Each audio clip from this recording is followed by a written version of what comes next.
The formula that we have for finding the area of a triangle is area equals 1/2 base times height. This looks very similar to the formula we have for finding the area of a parallelogram, except instead of just being base times height, we have this 1/2 in front of it. And I'm going to show you why the formulas are so similar. I have a triangle here. I actually have two identical triangles here because I want to show you something.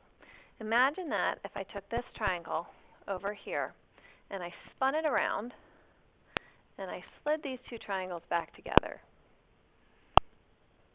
Look at the shape that I've created here. Okay, I've taken that triangle and I've turned it around, and now with two triangles I've created a rectangle.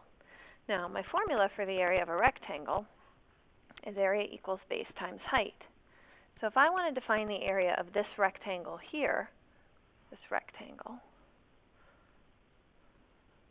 what I would do is I would multiply the base times the height. My base is 10, my height is 7, and I would get that the area of this rectangle is 70 feet squared. Okay? Now that's for the area of a rectangle, but I don't want a rectangle. What I want is just a triangle. Okay?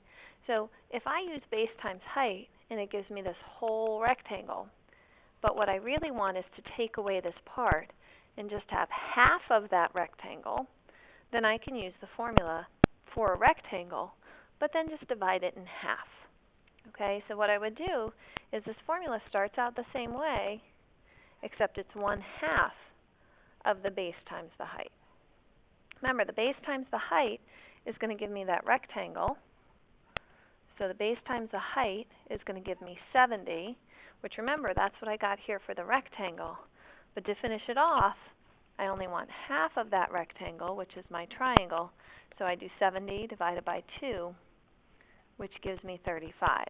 And my unit would be feet squared. Now this formula will work for any kind of triangle. It works for right triangles, it works for acute and obtuse, it works for isosceles, it works for scalene, all different kinds of triangles. One of the tricky things about this formula, though, is like if we have area equals 1/2 base times height, when you look at your picture sometimes, you have more than just two measurements, more than a base and more than a height.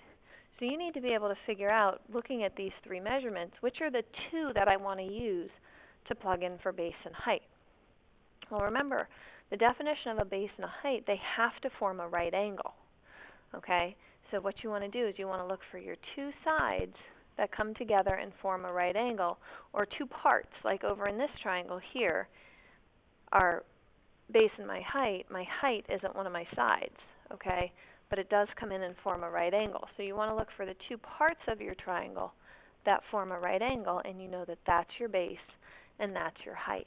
And I can tell you, because the base and the height have to form a right angle, we're never going to use the measurements for the slanted sides, because the angles that you have are not right angles. Okay, so we're not going to use those measurements. So you can either ignore them or you can cross them out. It's up to you. So now that I know what my base is, which is going to be 2 inches, and what my height is, 8 inches, I can substitute those in and then find my answer. 8 times 2 is going to be 16. So I'm going to have 1/2 of 16, and 1/2 of 16 is going to be 8. And I need my label, inches squared. All right, let's try one more. Again, we have our area equals 1/2 base times height. And remember, we said we have to find our base and our height. The base and the height form a right angle, so we've got this, and we're not using our slanted side measurement, so I can cross that out. So now let's plug in. I have 1/2 of my base, which was 7, and my height, which is 24. So now my next step is going to be to multiply, and I'm going to do 24 times 7. You can use a calculator for this, but I don't have a calculator handy, so I can just do this by hand.